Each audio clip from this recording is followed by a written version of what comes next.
Alright, now time for game 2, and that was an interesting match. I really thought Red were going to last a long time there. That's why I was just kind of chilling out a bit at the back. I didn't suddenly realise Blue were going to, suddenly go into, man up mode and decide to wreck the entire team at once. But that kind of thing happens, to be fair, and that's the way a game can happen, is where the entire team just suddenly dies, and the attacking team suddenly realises, hang on, we can win this. There's those lovely moments in TF2. Oh, yes I do. My name is TF2 Public Ferret. I've got a URL. Let me just whack that out. Bam, there you go. So if you want to copy that URL or just search up TF2 Public Ferret, you can go ahead. 5, 4, 3, 2, 1. It's cool, man, and doors open. Now I have to say this starting area is a pain in the arse. Ideally you do need like a good starting Uber to just flush out everything in that area. I mean a Pirate's a good one for that actually. You just keep M2ing the enemy away and let the rest of the team get out the stairs. However, the Uber came from the right side and we got two heavies trying to come and shoot down a parachutist.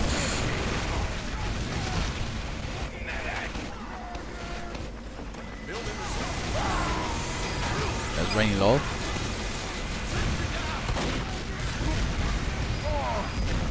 Oh, no, and taken out there. That was unfortunate. Just couldn't manage in the way. Very much in the way. I have a bad feeling that he... Yep.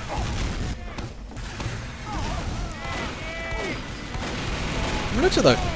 Blue team is really just kind of staying in place. Although suddenly, Zydran is going balls to the wall mode.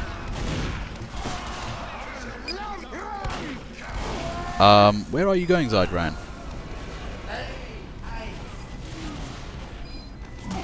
Oh my god, what a kill! I can't believe the... Crouching Tiger, Hidden Heavy. And Mr. Pink finishes off there, but that was just hilarious. He runs over teleporter, waits for the engineer, and smacks him in the face with crit gloves. Oh, if he took the teleporter, that would have been it, but, I missed the first point going, but that was too damn funny to watch. Now, in any case, red team do need to keep an eye on their last point. Oh, wow, BB Toxic there takes down the only guy on the point and capping with his life. Red team just about hold that. They are going to have to stay on that completely, otherwise one person touching that's going to pretty much take it this rate. That was a very close cap there from Blue. And here comes the invulnerable heavy. This is problematic. They are hard to deal with and are dangerous. And that's how you do it. Nicely done there from Blue team. Okay, game 2, round 2. And, yeah, that was quite the interesting attack there from Blue. I think they mainly got... I don't know how they did at the first point. The second point was taken by a good old-fashioned just Ubering up people. And, that really works in TF2. Just be invulnerable all the time, don't get hurt, and just kill everything in a blind rage. It really works most games. But anyway, so let's see what's going on here. Now, red team... Team-wise, it looks reasonably okay. I think there's somewhat of a nice balance there. Maybe missing a couple of classes, or maybe not enough of a certain type, but it's okay. Blue team, again, looks reasonable. Both teams, aren't really pushing any kind of front. They're kind of going for mostly medium. Well, I would say that maybe blue team should have 3 medics, but that's my opinion. But they do have the right amount of engineers, and nice, and the only guy with the dom as well. Nicely done.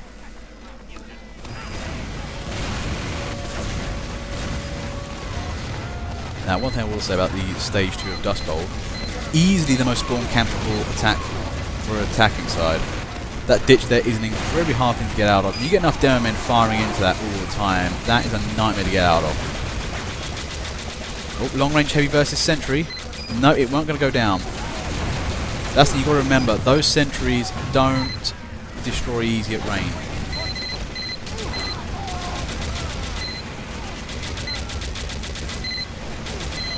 Ooh, just gets taken up by Zydran. Just about. But yeah, heavies aren't really good, and if you are going to take on a sentry, you need to do it close as possible. Anyway, Whisper there. Going for the cheeky cap. Ooh, Kunmad's there just saves the day. Bounces on his head, I think. I'm not sure what happened there, but it did look... And Jack finishes off. That's nicely done. That's 15 minutes on the clock for Blue again. This is not looking good for Red.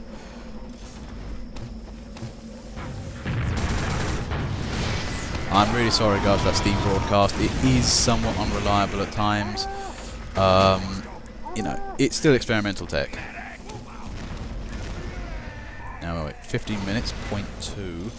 Now, again, Red's got a lovely little defensive area here. If you can actually take the concrete balcony area in front of the doors with the sentry, great. If you can take the overhead area from the main doors, also great. If you get enough sentry in this area, it's an absolute nightmare to break out of.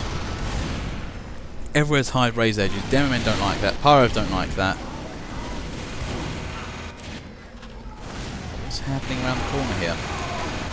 Zydran on the move again.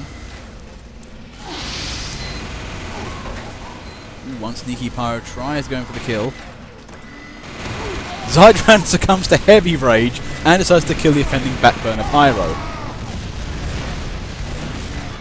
Ah, heavy rage. A special kind of rage where you just want to absolutely kill everything. But to be fair though, heavies do need to do that. I mean, to play heavy properly, you need to isolate one guy down at a time. There's no point dealing a ton of damage to everybody. You've got to kill one person off. That's an interesting set of sentry there, actually. I'm not sure who that's from. It's not a very normal location there. The problem is that it can get outranged very easily, but it does massively secure up that right flank. If Red Team can actually keep the right held, it's very easy. Ooh, oh, nice double stabber from Arcades. Gets the medic.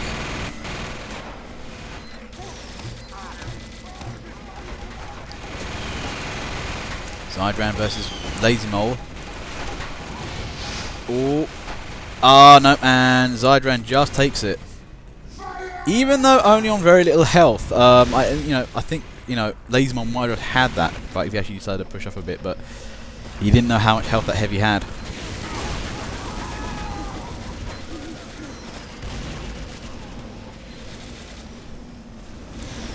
Oh, jeez, Arcade, you got through that so easy.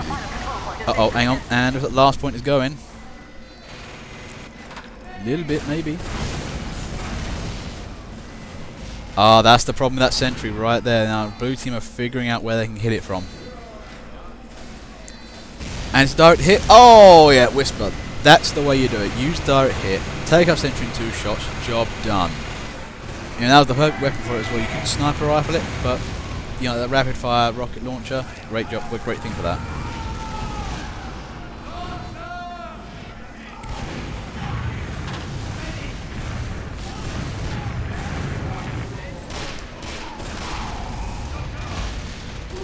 Very rare L'Étranger kill from Arcades there. You don't often see spies actually shooting revolvers that caliber. Usually ambassadors and things like that, but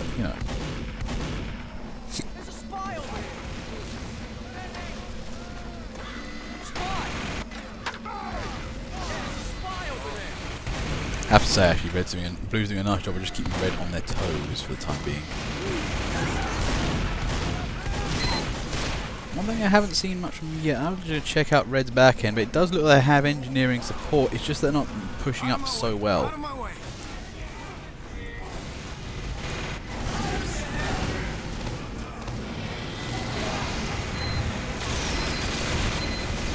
Oh, looks like a big attack coming on.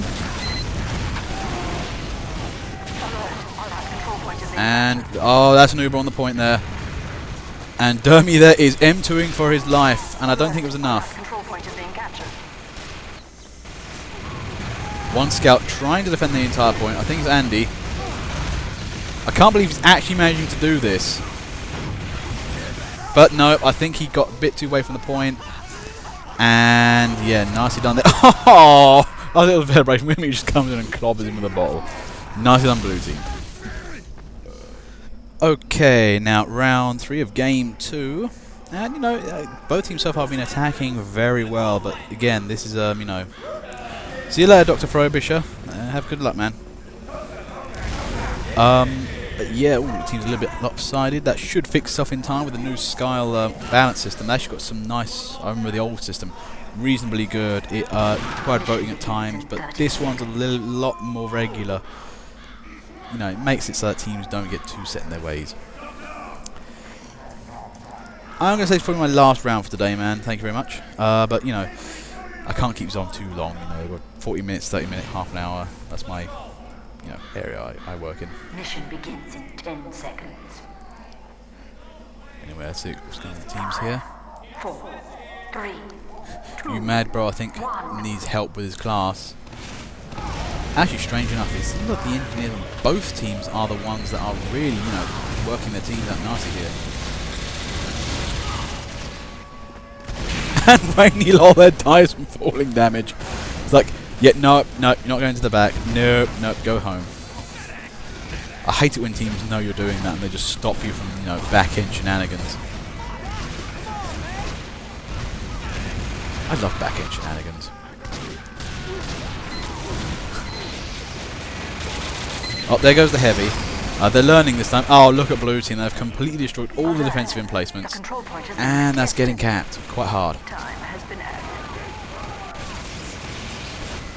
Right, 18 minutes on the clock here. Oh dear God, no, it's getting capped already. Is that Rainy Lol? Yeah, it's Rainy Lol, yes. I didn't even need to see him. I knew it was him. He's playing that kind of scout. But it looks like T-Wayne's right up there. Blue team is immediately moving in. This is lovely push work. And T-Wayne right in there, taking down teleporters, trying to be a nuisance. Oh, jeez. Blue team's putting on the hurt early. They're making sure red doesn't build up. Oh, there's a Uber's in already. This is not looking good. They're a complete mess here on the last point. Oh, jeez. And so close. And no, blue have it. They just did not let red have the time of day. Refusing to build sentries. Excellently played game there from blue team. Anyway, now I think that's the last I have for today. Thank you very much, guys. But anyway, on to my analysis MVP segment. Now, I had a really fun day today. It was fun to watch you guys. One thing I did kind of notice, though, was, the defensive teams were really not trying to use sentries so much. And I do think, the best defense we saw was on that third point of that first game of red. They used about 3 sentries and they were getting lovely results with that. They were doing very well with that. And when teams like slacking on the sentries a bit, that's when their positions usually start going down. Otherwise, also maybe some more medics from blue team as well. But overall, I mean, the second round, that was some excellent push work. You just saw blue teams just smashing through lines and just keeping up the pressure, grinding red down. It was, that's the way the game's played. 5, 4. But if I had to suggest a some MVPs for today, let's have a look. Well, I want to say one for Amstar actually. He capped a point previously. He's just generally been here, there, and everywhere, and he's been doing nice work overall. And he stepped up, played engineer. He was being very good for his team. It was nice to see. As for somebody, who else was there? I think I'm going to say BB Toxic, because again, he was one of those guys. I think he was, again, usually in the forefront of every attack. Good bravery. He was using the lock and load to great effect. Nice sniping with that. So good on you, man. It was good to watch you. Anyway, now that's what I have time for today. Thank you very much. Please feel free to join the channel. Subscribe. My name is TF2 Public Ferret. That's the name of the channel. I also have a Steam group of the same name, so if you want to join the Steam group, we do something on Wednesdays and Fridays, all kinds of maps with a community of players who really like to have fun. Anyway guys, thank you very much. Have good luck and good games.